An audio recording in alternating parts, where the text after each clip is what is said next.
ngaturaken pambagya wilujeng. Kula dalang sapa ngira kinen anetepi dawuh saking Demang Jumblang Jaya. Kinen hanggelar inggih wajujan kanthi medhot lampahan Petruk dadi dukun. Awis sedaya patrap lan pawucap ingkang boten nuju prana nyuwun agenge aksama sugeng amirsani ngantos titi paripurna.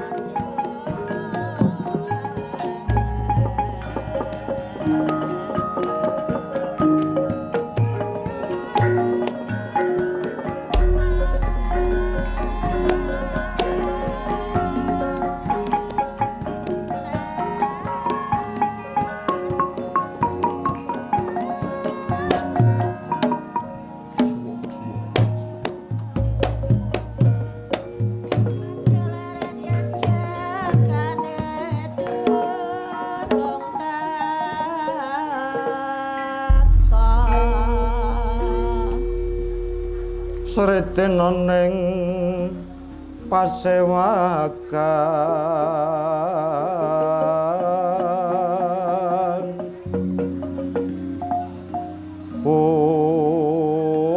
busana maneka warna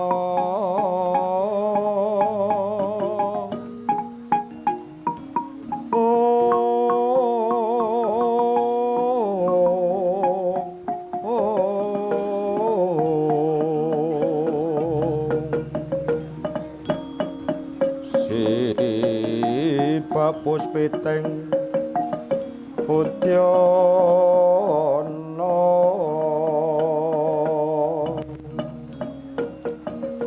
miyang panjra sarwarama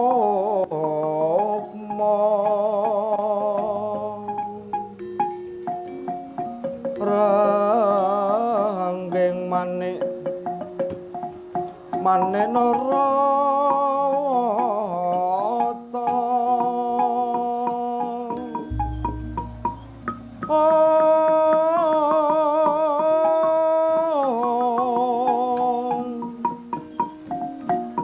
Prabanya kang sumiran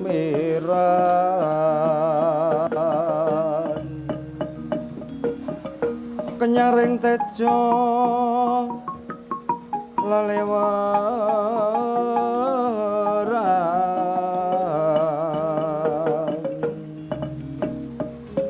ler kilat cecering dadi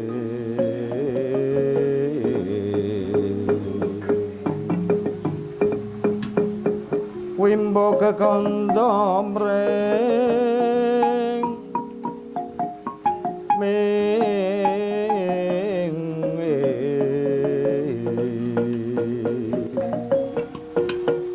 kati uping samirana mandha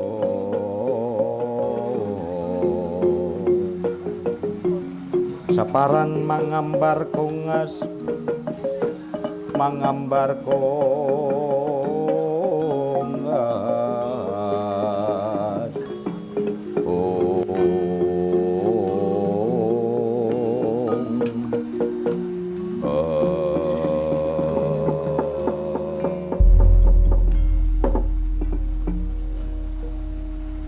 bojoku Limbuk sing tak tresnani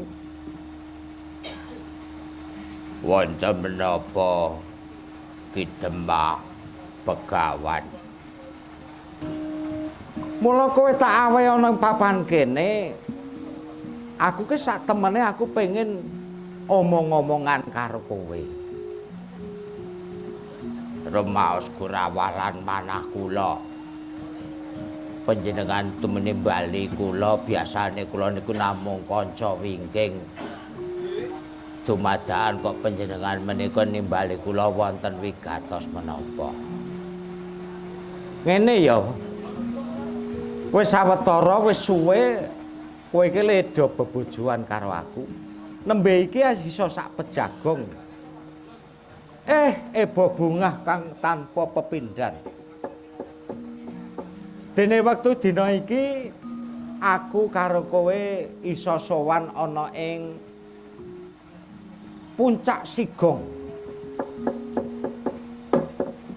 Nuhoni dawuhe Ki Demang Jomblangjaya supaya nggelar wayang ana ing Puncak Sigong kene. Pun dangu mboten angsal tanggapan. Nggih. Niki mangke njuk poin rasah mikir poin. Sak temene ngene ya.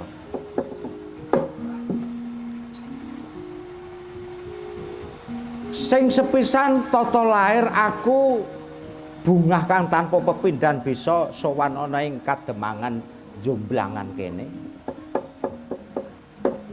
Aneng tata batin. Ning batinku, Mbok, aku ki kaya diloroke ning kandhang macan. Kandhang macan. Lah lire ngene. Mbok sajeb jumlek mbok modar aku nek saiki kon nembe iki aku kon nyekel garan wayang.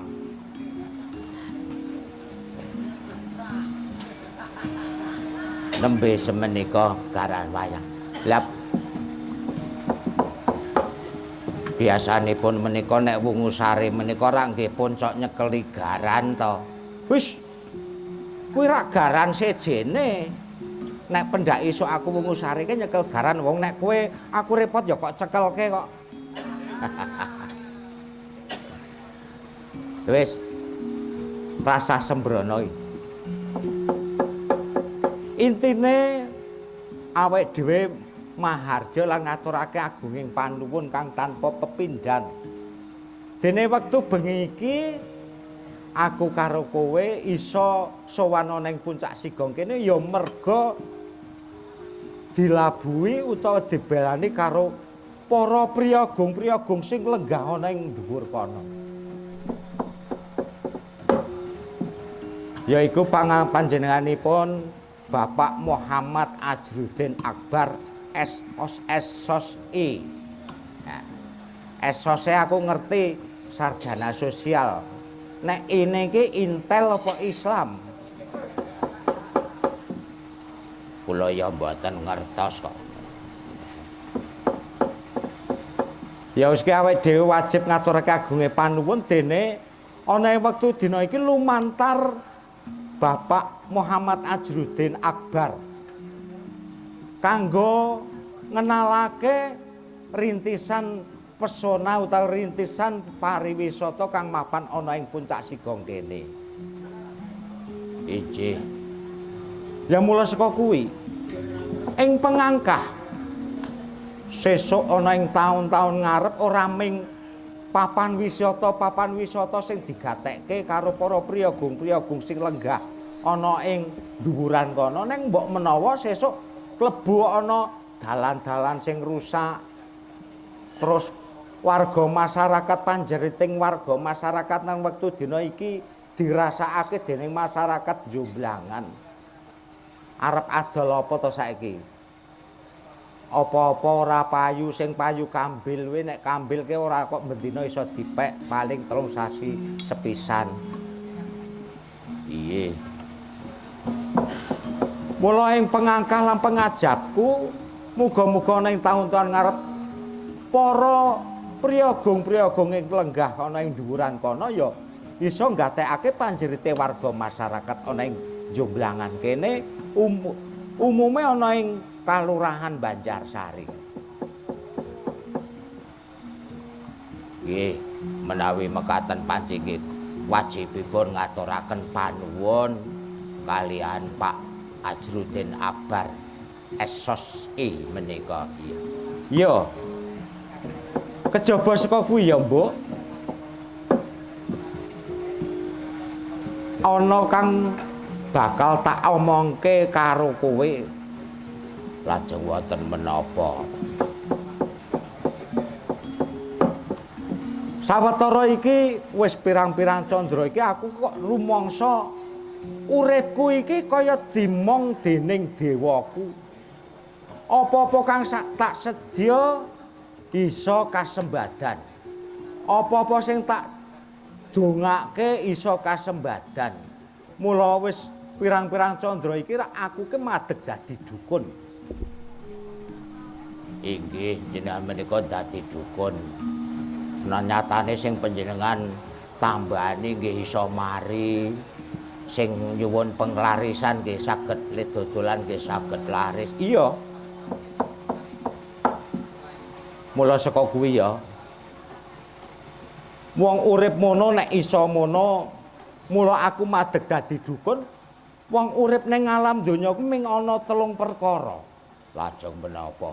1 cecikal, 2 bebakal lan kang 3 yaiku tetinggal. Lire cecikal mono ya. Yaiku panggulawenthahe wong tuwa wingi anggone gulawentah aku karo kowe. Saengga mbok menawa ana kurang sampurnane anggone gulawentah wong tuwa merga winatesing kahanan kowe ora apa-apa. Neng sing paling baku aku karo kowe ya iso bebakal. Ha nek bebakal becik muga-muga sesuk iso kanggo tinggalan para kawula, para warga masyarakat kang butuhake. Satemah iso dadi karaharjaning warga masyarakat. Klebu aku anut karo pakaryane dhewe-dhewe. Sing dadi lurah ya dadi lurah sing apik. Sing dadi bupati ya bupati sing apik. Sing dadi DPR ya DPR sing apik. Sing dadi dukuh ya dukuh sing apik. Lere ngono ya. Nek aku iso ya anut pakaryanku mergo aku ki saiki nembe dimong dening dewaku. Aku duweni niat apik bakal tetulung marang para warga masyarakat kang butuhake. Iki. Kaya neng mburi kae wis padha ngantri le arep do njaluk tamba karo aku. Mbok coba celuken sapa sing kae ngantri siji mbaka siji. Nggih, monggo kula celuke mawon.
Kyai putri sing arep golek tamba karo aku. Inggih. Sapa jenengmu? Kula pun Marginem. Saka ngendi? Saking Jomblangan Barat. Karo ngene dukuhe Karja. Nginggilipun. Ana perlu apa kowe kuwi? Kula menika ajeng nambahke kula niku gadah sesakit sesek. Oh, ndelara sesek. Kaping kalihipun kula menika badhe nyuwun pirsa. Njaluk pengen ngerti apa? Kula niku umure pun meh 25 ning dereng payu abi. Kamangka kula niku riyen primadonane Jomblangan Barat. Nggih. Ngantos kula menika dipun sebut Idalai Pret. Idalai Pret. Nggih, nggih, nggih. Merga kula niku riyen saking ayune. Neng nggih. Niki kula niku sing sepisan kula niku ajeng nyuwun tamba kula niku kok gadah raos sesek. Sesakit sesek niku pun pinten-pinten wulan menika kula menika gadah sakit sesek. Ya nek ndek lara sesek mengko tak tambani nganggo napas buatan. Lah kok kowe komeng, Mbok? Padune nek napas buatan lek arep nyosor. Ya ora ngono to. Demahane ana pasien sing seksi njuk. Wis arep digaweke napas buatan. Ora ngono ya, Mbok. Napas buatan ki nang mburi kan ana oksigen lah mengko tak tambani nganggo oksigen tak sambung nganggo oksigen. Oh, ngaten kula ngertos kula nek mangke dijak teng mburi niku lek ajeng dipripun napa kepripun ya ora to. Oh, nggih, matur nuwun mangke menawi ingkang kaping kalihipun kula menika nggih ngantos dumugi sepriki kok dereng payu menika pripun? Nek perkara kuwi aku urung ora iso nambani. Mergane apa? Marginem. Jodoh, rejeki, pati kuwi sing ngatur sing gawe urip. Nek aku nduduhke karo kowe kok njuk kowe sesuk jodohmu sapa? Anggonmu dadi arep duwe bojo taun pira? Dina apa? Aku ora iso. Merga kuwi dadi panguwasane Gusti kang gelar jagat. Oh, ngaten ta. Mula saka kuwi ya. Senajan to jodohmu kuwi urung ditekake karo Gusti kang gelar jagat ning aja lali kowe ya len manembah karo sing gawe urip. Kula niku riyen pas gek nom-nome kula niku wah saking semoke pamor kula menika mencorong. Tak andani ya. Pamor kuwi nalika nek menungso kuwi ora didelok saka pamor ayuning wanita utawa bagusing priya. Ananging pamor sejati ya kuwi merga saka tandang tanduk tikah laku lan muna-muni. Ati, lati lan pakarti. Ulah, ulat lan ilat. Ya kuwi kang minangka dadi pamor sejati. Anek pamor ayune urip baguse mono engko umur 40-50 taun wis ilang. Nek kowe merga saka tingkah lakumu tandang tanduk solas logolan muna-munine apik nganti tuwa pamormu tetep apik tetep mencorong. Oh ngaten nggih. Dados kula menika sakniki pun mes 7 taun menika jan kula pamor kula nggih pun saya lungset. Ya iya rak ngono to. Lah kowe ngembakake pamormu nalika isik enom pamormu apik ning ngertenana ya pamor sejati kuwi sejatine kuwi mau ya lagu, celatu, solas logo lan muna-muni. Ati, lati lan pakarti. Oh, ngaten. Ya wis rene tak tambani sik ya. Urusan jodoh Gusti Kang mengko kang bakal maringi marang kowe. Saiki sing tak tambani sesek napasmu sik ya. Buh. Kula pun mari niki. Nggih, alhamdulillah. Matur nuwun.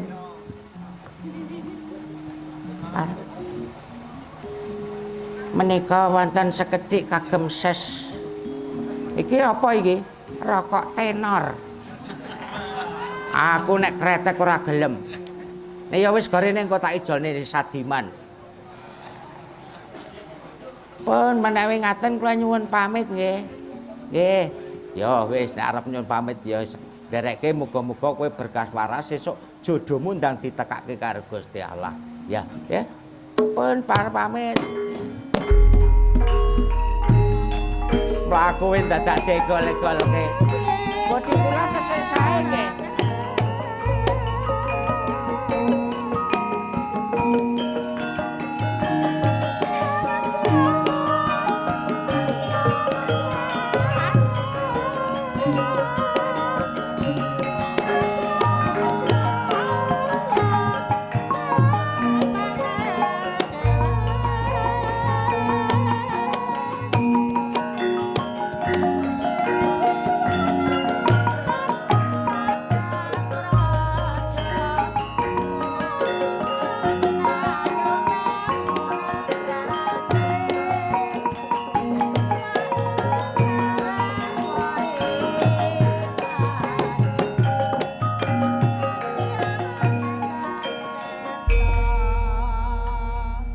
Ana tamu meneh. Injih, kula Sapa jenengmu? kula Sarja. Sarja? Saka ngendi? Kula nggih saking Kanamung saking Kaliapak mriki. Oh, Hansip ya? Injih, ning niki kula sek mboten ngagem seragam. Ana apa kok kowe teko kene? Kula menika ajeng nyuwun tamba. Kula niku sikil kula niku lempoh. Nggih. Kesayan le ngusung kayu ngene Pak Jo. Lempoh. Kamangka kula niku riyen genthone jomblangan. Wah. Pantesan ya awakmu ya sembodo wong gagah. Riyen pas kula tesih enom niku mboten wonten ingkang wani kalih kula. Saben-saben warung kula jaluki. Ngene Mbak Pon, ngene Nunik.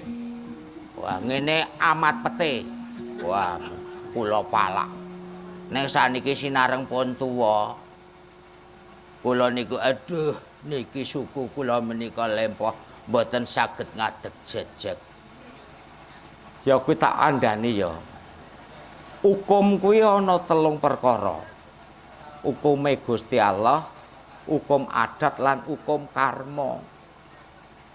Ya kuwi namani karmamu kowe mbiyen nalikane isik gagah, isik enom, kowe gawe kapitunaning para warga. Lah nek kowe njaluki dhuwit nang ngene warung-warung kuwi njokoke apa? Kula damel tumbas toya atos. Toya atos apa? Minuman keras. Wah, lah ya kuwi ora bener kuwi ya. Wis, tak andani ya. Jenenge wong urip mono ora kena ngono kuwi. Isone mari nek kowe ki gelem tobat karo sing gawe urip. Aku ki minangka kanggo lantaran. Ora kok sing ngampuhke iki Begawan Sabdawala iki ora. Neng mergo Begawan Sabdawala iki mung kinarya lantaran saka kersane Gusti saengga apa kang tak sedya iso kasembadan. Oh, menawi mekaten aduh kula nyuwun tamba menika ki. Kula mboten saged ngadeg jejeg. Oh ya wis, kene tak tambani.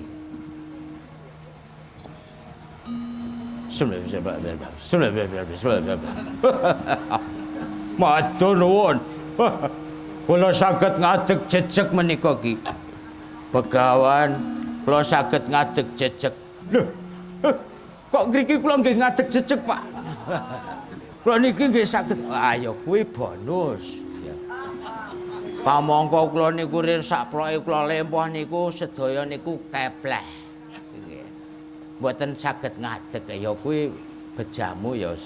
Ora apa-apa ya kuwi merga ning kowe kudu iso tobat karo sing gawe urip ora bakal mbaleni pakaryanmu sing biyen-biyen. Mboten kula saniki pun tuwa. Ya, Kula pun tuwa kowe. Pun kula nyuwun pamit nggih. Kula nyuwun pamit. Nggih.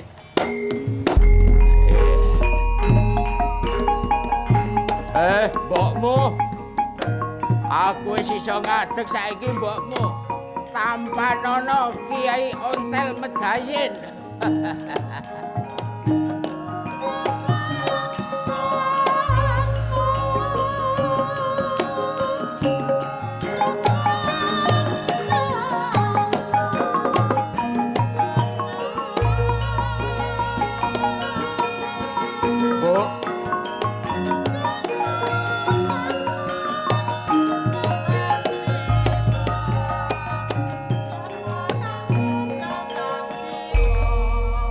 Atur sing tak aturke sepisanan kejaba ming alhamdulillahirabbil alamin. Mergane apa? Aku iso nambani wong bisa kanthi mari anggone duwe lelara ki merga aku ki ming lantaran. Aku anggone ngucap syukur ya ming karo Gusti kang gelar jagat, kuwi syukur kang sepisanan tak aturake. Tanpa ana ridane Gusti kang gelar jagat ora bakalan aku iso nambani wong-wong kuwi. Inggih. Ya gandeng mengkono ya. Ayo saiki wis padha suka parisuka. Aku mau ngundang bintang tamu.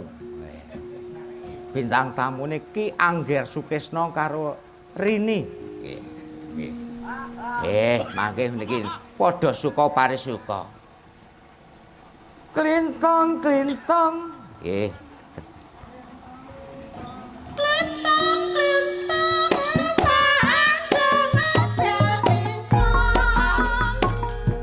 Nggih, monggo. Pak Angger Sukesna kalian Mbak Rini.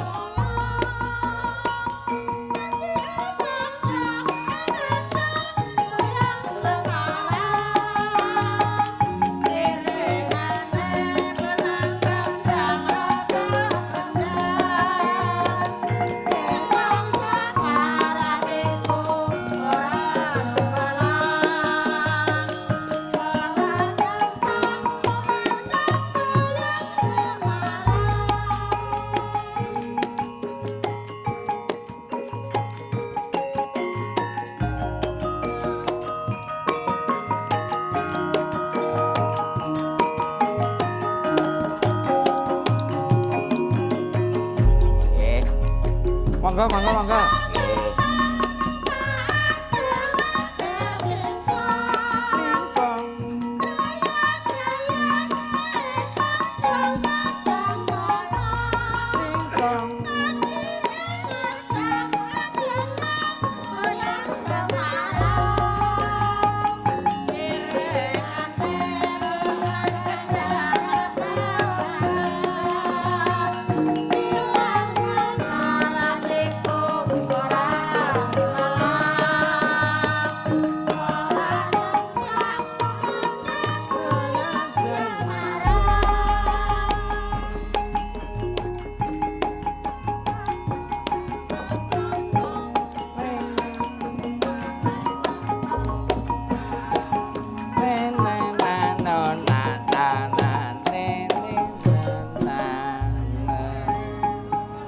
Sing tak undangke bintang tamu niki Angger Sukesna kok iki sing teko malah Angger Telepong.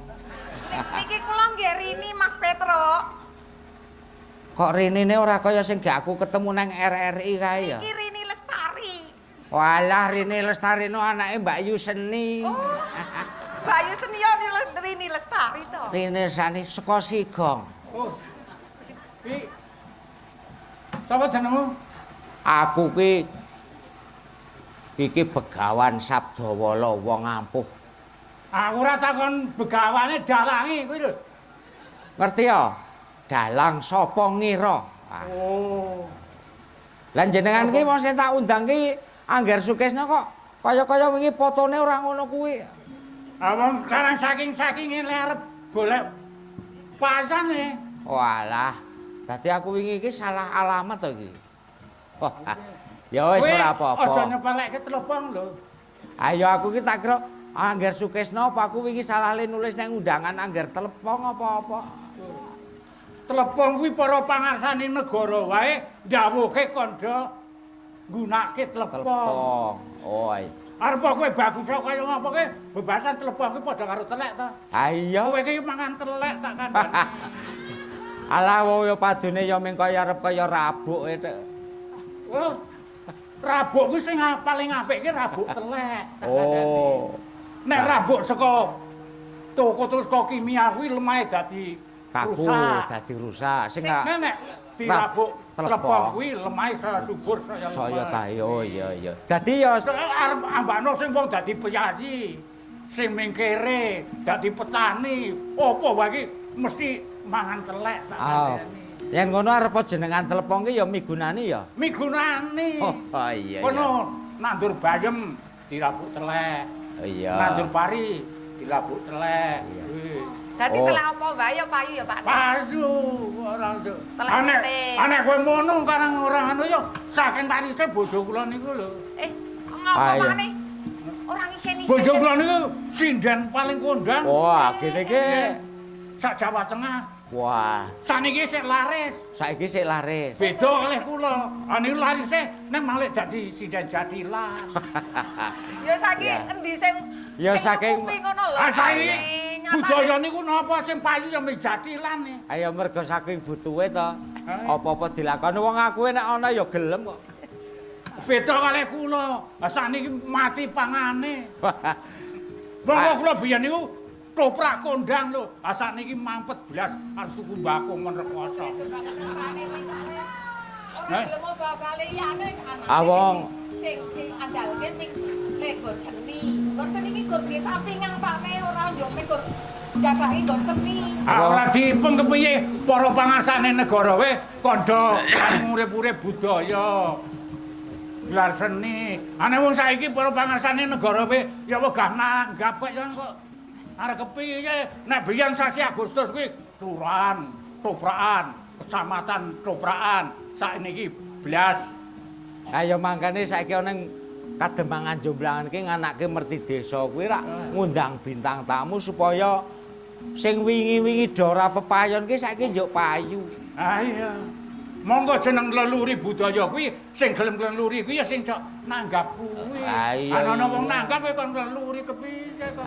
Ana ora apa-apa wong sapine akeh kok. Hah? Sapine akeh. Teloponge payu. Sapi? Iya. Oh, nek gon perkara sapi ngono, nek ora Apa gaduhan? kae. Heeh. Kae ku sapine tanggane. Kayak iki ngingu 5 sing mek gaduhan kabeh. Oh. Kok gaduhan ngono? Nek wis manak to Pakne kae. Sasat gaduhan ngono. Sapi ke sapine tanggane aku ke mengkon ngewangi ngare. Lah iya padha wae. Kasarane aku ke dadi pekatik ngono lho.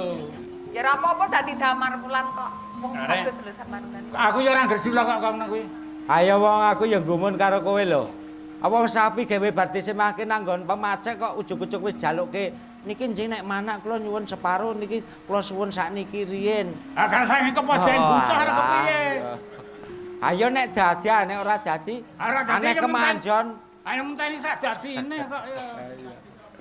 Saiki aku Nek pikiran ora mletek Eh. ngono kuwi arep kepiye? ya aku matur Oh, nuwun. saiki Nggih. dadi ora susah aku nek ora. Wong kene iki saiki do kreatif kabeh kok. Kreatif. Tenan. Jeneng anakku kuwi ya Heeh. mergo saking ahline, saking kreatife, Iya. budidaya liar duwe duit.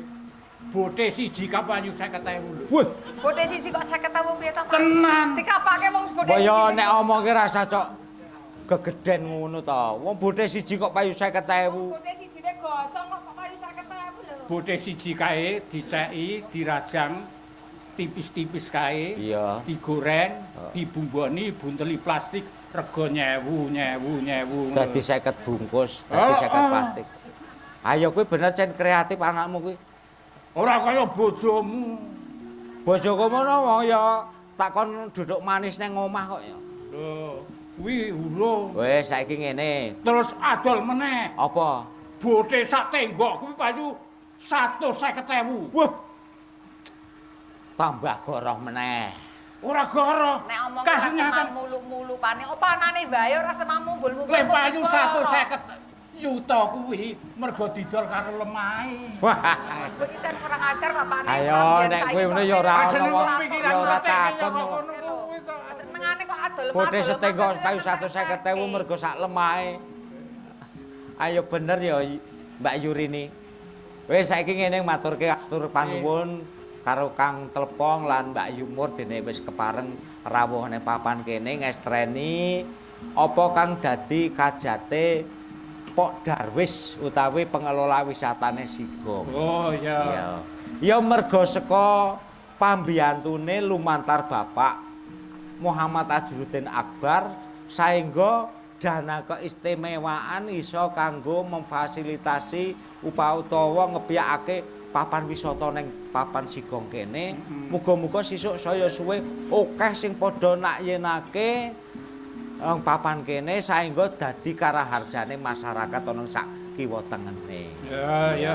Aku ya melu-melu ndedonga muga-muga wae wisata papan Sigong kene dadi rame disenengi wong-wong sak jagat ngono. So nek rame nanggap ketoprak meneh. Kan Nanggap ketoprak meneh. wani bayare pira?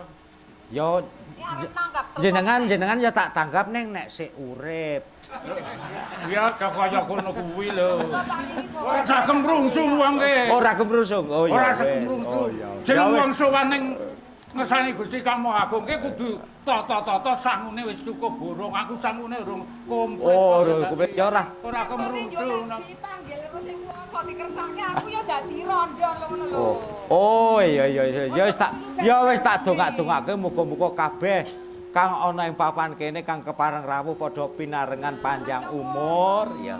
Pinarengan gampang rezekine anggone golek rezeki saengga kanggo ngono. Iya. Aku ki wong tuwa. Gene ora payu ling ngetoprak ya ora apa-apa ning aku ki wis tuwa ki tata-tata golek dalan padang. Dadi rina wengi iki ya nyuwun marang kersane Gusti Kang Maha Agung muga-muga sik dipundhut sak mangsa-mangsa ki iso sing husnul khotimah. Amin. Ngene ya Kang Piye? Kang Telpong apa Mbak Yumur.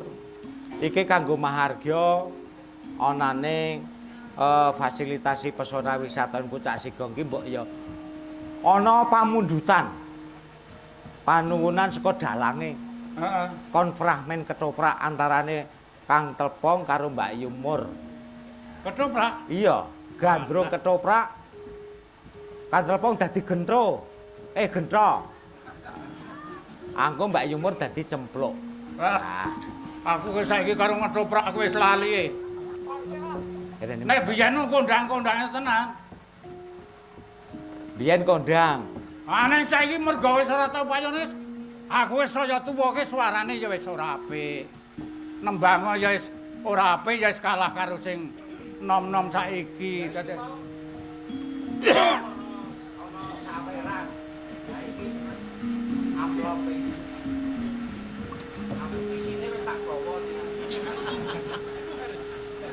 ya ora apa-apa. Ya amplop mau saweran kontrak ning ketoprak antarane Kang Sumarto karo Mbak Yumur. Tur nek gur kok ngono kuwi aku ora penting kok. Aku oleh kok ngono kuwi langsung tak wek, soalnya aku ora butuhke. Ora butuhke. Oleh kok ngono kuwi langsung tak weke wong yatim piatu kok. Jadi kok soleh temen kowe. Arep kepiye wong ngunduri tuwa ke pancen ya saiso-isoke kaya ngono kuwi. Dadi saiki kowe wis menep. Heeh, tak weke bojokku langsung. Kapane ngenehi nyatane mau nek oleh ya ora tau dinekke aku. Asale le tak weke kowe mergo kowe ke ya yatim piatu. Lah iya wong ya wis ranting bapak biung sih. Monggo tak duwe fragmen ketoprak Kang Sumarto. Kok Mbak Yumur dadi cempluk. Saiki iki. Iya. Aduh, Ya. tak rasa-rasa arep memirang wong iki jan.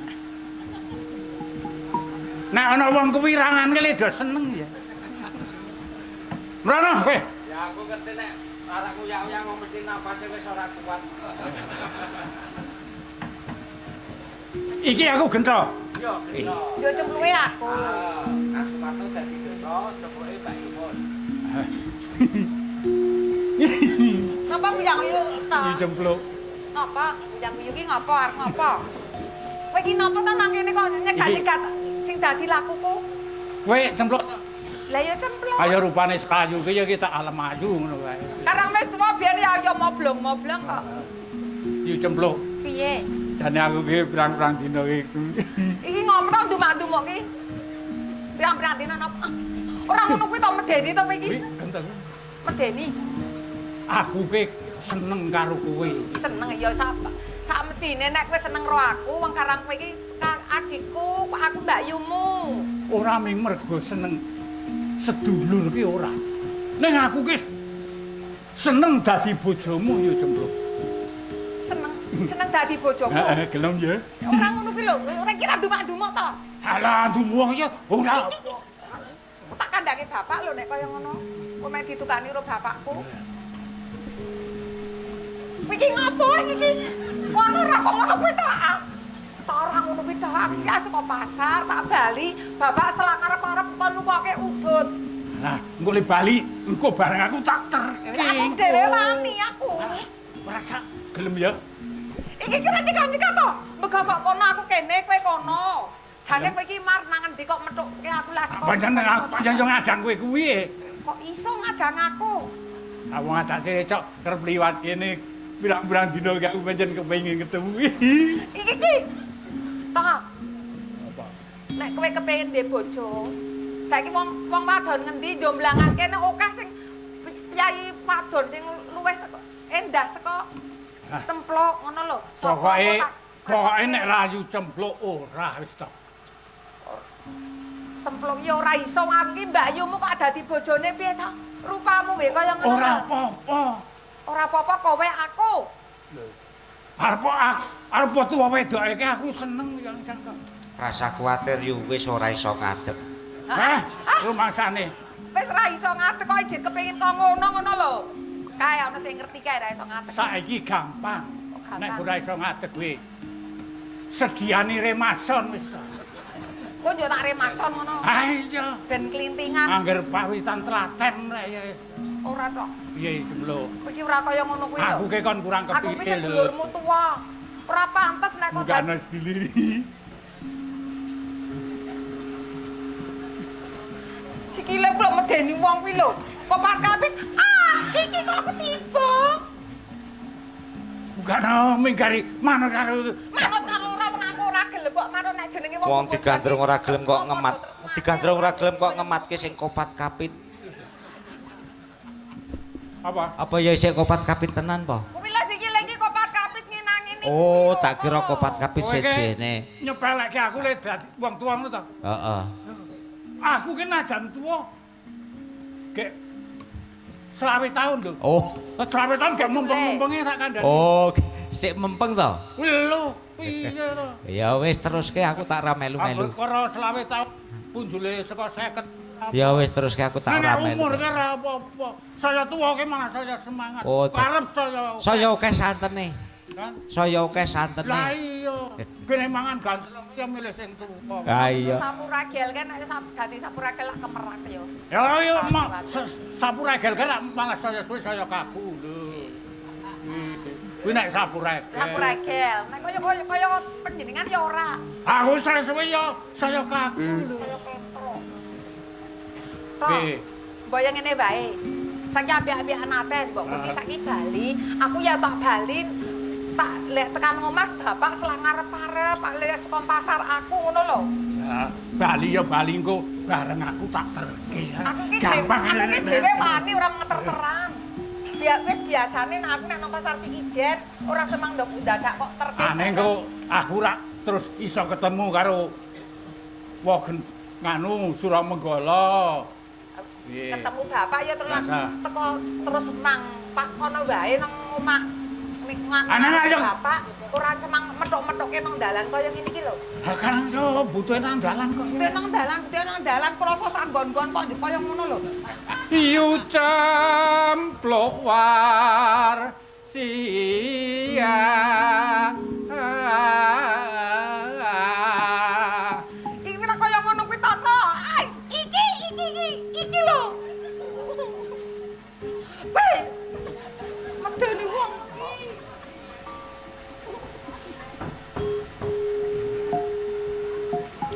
Rungokno tangising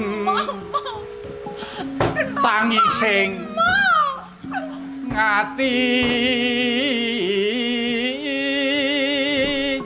Tak delek ngene. Kene cedhak aku kene wae.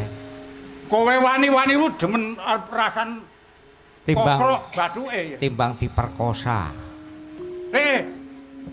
Apa?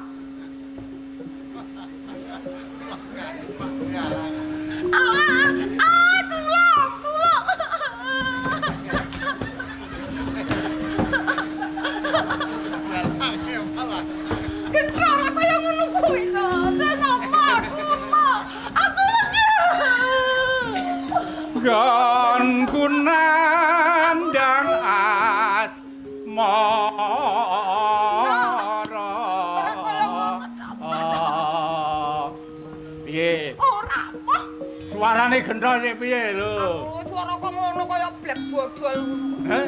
Mah, Angel golek suara sing kaya aku kuwi. angel aku ya ora pengen karo kowe kok. Tak rewangi gagang ake.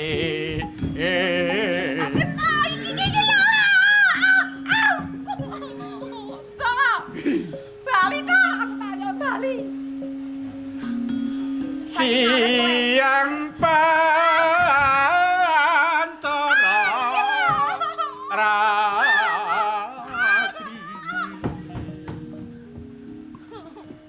Kan ora kaya ngono kuwi to. Ora wangun nek nang dalan kuwi nek diingetke ana wong liwat ngono lho. Wis arep ana wong liwat iki dianggep ora ana. Dan ora ana kepiye. Rupamu kaya ngono medeni wong. Jebulane isih ganas. Golek wong sing kaya aku ki angel. Angel ya kowe kok. Aku ya ora arep goleki kowe rupamu kaya Wong ngono. kuwi wancek sing elek kaya aku. Sek, to. Timbang wong bagus. Nek kowe Wong ayu wong bagus kuwi ya. Nek nom ayu wong wedok. Ning saya tuwa saya elek. Ayo. Ayo. Wong lanang bagus nom. Ning saya tuwe saya elek. Nek wong elek kaya aku, saya suwe saya. Saya ora kalap. Ya ming saya tambah le elek. Tok. Nek kowe dadi bojoku kuwi upama kelakon tenanan, besok nek duwe turun nduk kaya ngapa rupane coba ora. Lah medeni wong to. Pengin sinandhe ing wong ayu. Ora kaya ngene iki tono. Eling-eling gendok eling, kowe iki adikku. Aku ki mbakyumu, eling-eling ngono lho. Eling ngono lho iki.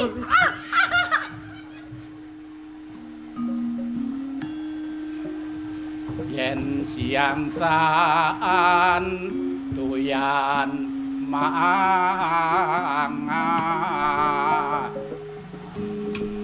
Terang ngelih lho ra Yen yen mangan. dalu mung kempi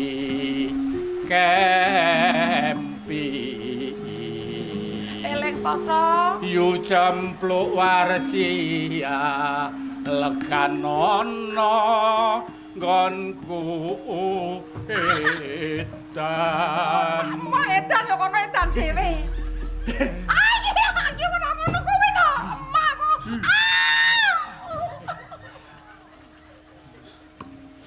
Iki ya.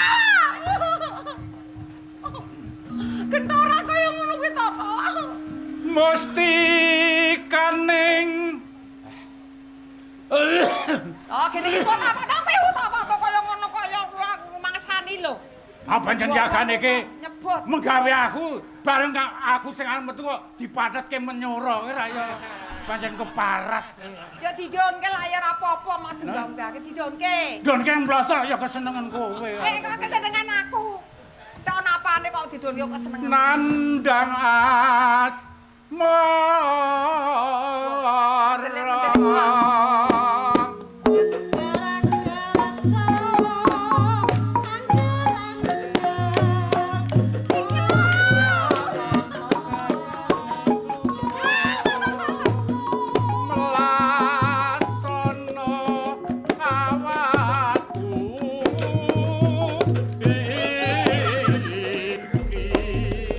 Janji sabar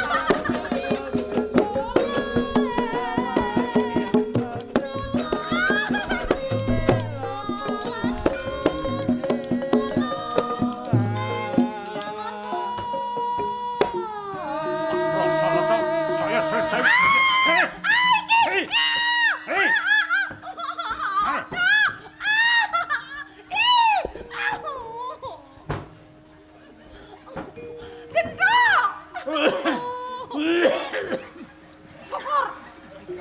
Dar ngono. Najan amung putri desa tan ana kang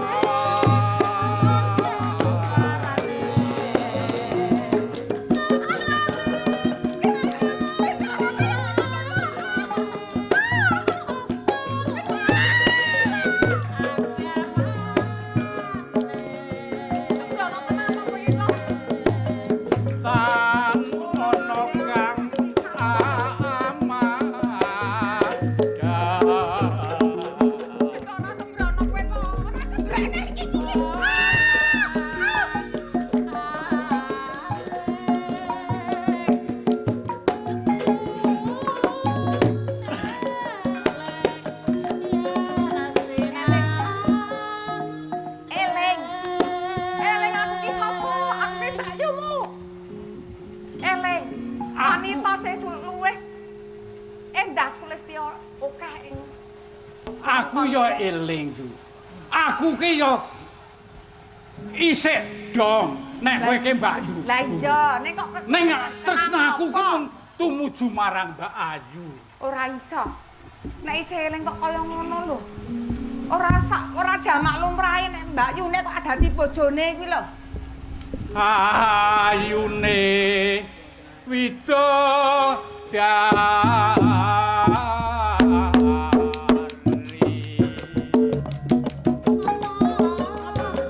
Ngono bae.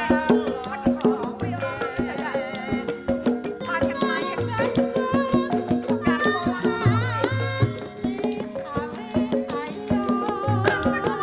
Katresnanku lahir katen.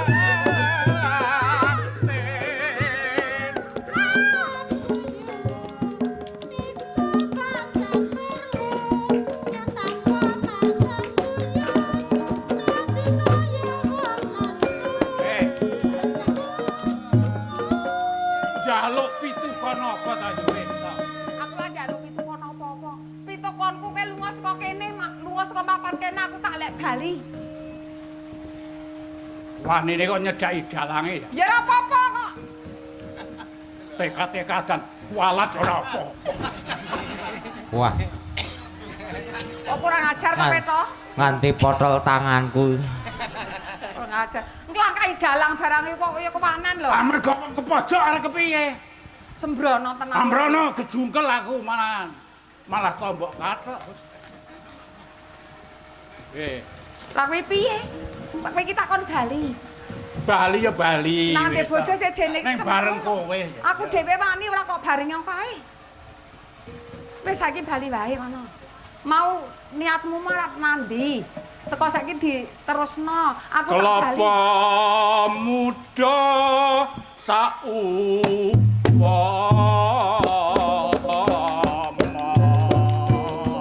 Ora sembrono tono iki sing nganti. Aku ki kudu kok piye nek kaya ngene iki ngono lho. Aku kudu ngomong piye karo kowe nek Kula bali dikandani kok ngeyel wae lho.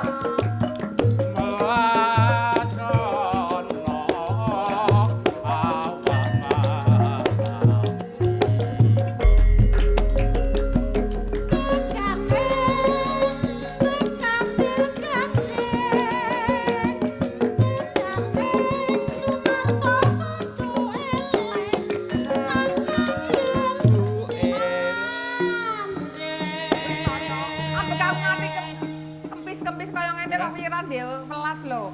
Mugakno kuwi ming saguh karo saguh.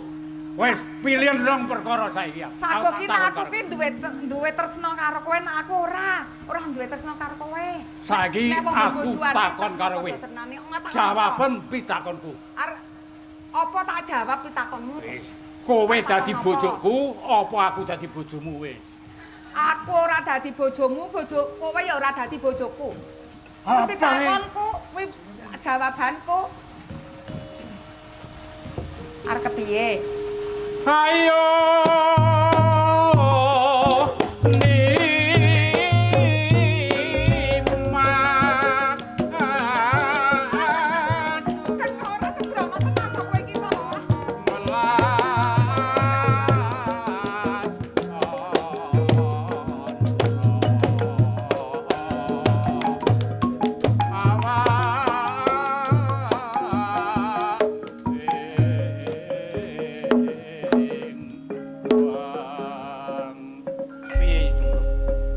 aku kudu ngruda tari pesok. Ora ngerti watahe gento kowe. Iya. Aku tinimbang kok Hei. bocah aku terima luwung tekani Pak Nitu. Arat mari jalan. Hei, yuk jemblok. Ngenteni, ngenteni.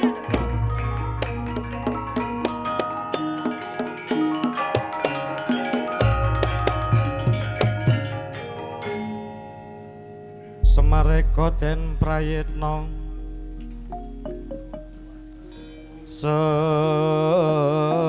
semurere seko bali titiyani kandayani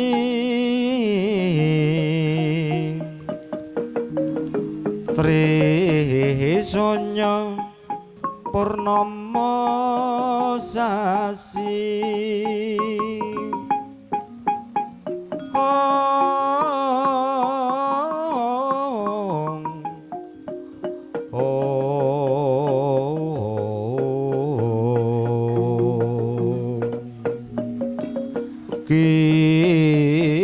kilar-kilar semeti tengahing latar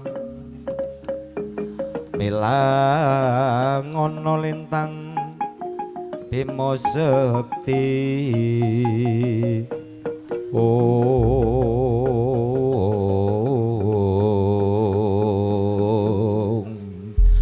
gelis kang munggal kawi sawusnya ki lurah pit Begawan Sabdawala kan wis madeg demang ana ing pademangan kembang sore gelis kamunggal kawi satemah gawe tentrem ana ing padukuhan Jomblangan kang wis ngawontenake merti padukuhan badaring Begawan Sabdawala petemah badar ki lurah Petruk ingkang winawong dening Sang Hyang Wenang pramila paripurna babaring ringgit wonten ing dalu punika nuwun matur nuwun.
Rama. Aku nedha nrimo, Pak. Kene apa kang dadi sedyane para warga ana ing Kademangan Jomblang. Inggih. Wis bisa kaleksanan ing Titiwanci. Mula senadyan kaya aku nyuwun pelaporan. Putraku. Inggih Rama. Estu bilih anggenipun nyambut gongso menika ugi sampun paripurna lan kepara estu sampun dipun wangsulaken malih wonten ing Tanggulangsi. Ananging Rama ngaturaken ketiwasan Rama. Ana apa? Bilih gongso menika wonten ingkang cicir utawi wonten ingkang dawah ngantos dumugi Siti Rama. Loh.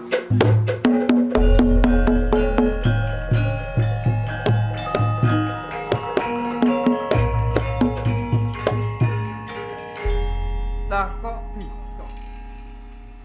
Inggih awit Kuwi nalare kepiye? awit tiyang kathah Rama wonten ingkang dawah menika setunggal menika kethuk ugi kalian kempul. Kethuk lan kempul. Inggih. Ya, ora dadi ngopo. Yen pancen wis dadi kersane Kang Moga. Mula kanggo pepeling tumibaning kethuk. Papan iki bakal tak jenengi Pepathuk.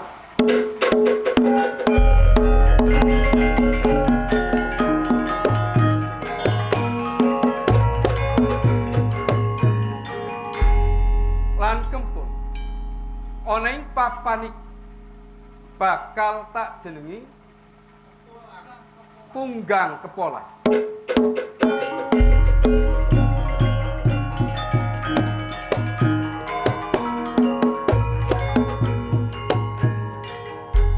Ing sak sarene kanan gongso ing samengkono. Wis ora bakal bisa yen disilih dening kawula ing Jomblangan. Inggih. Mula ilangi gongso tak jenengi Sigong.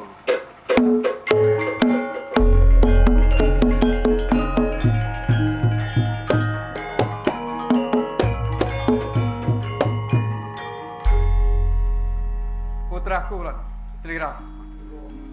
Sarene kahanan iki wis paripurna.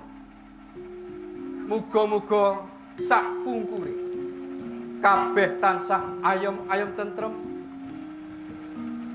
tansah jinangkung apa kang sinedhi. Mula ayu saiki lereng ana ing pungkur kanthi asanti Suradira Jayaringrat lebur dening pangastuti. Cekap semanten wontenipun jaran Ketoprak Mataram ing bilih saking keluarga Ketoprak kathah kekirangan saha kalepatanipun mugi panjenengan sedaya kersa paripang. Nuwun.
Jingatur Bapak Ibu saking para tamu samgiya hati lenggah miwah saking warga masyarakat.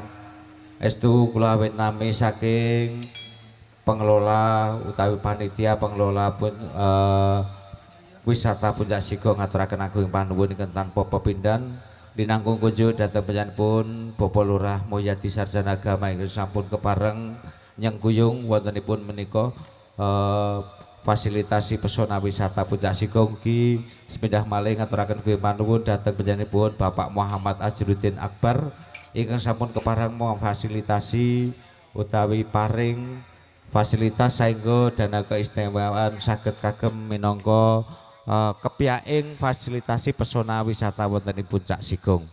Estu sedaya saking warga masyarakat, saking sedaya kemawon para pradonga, para seniman ngaturaken gunging panuwun.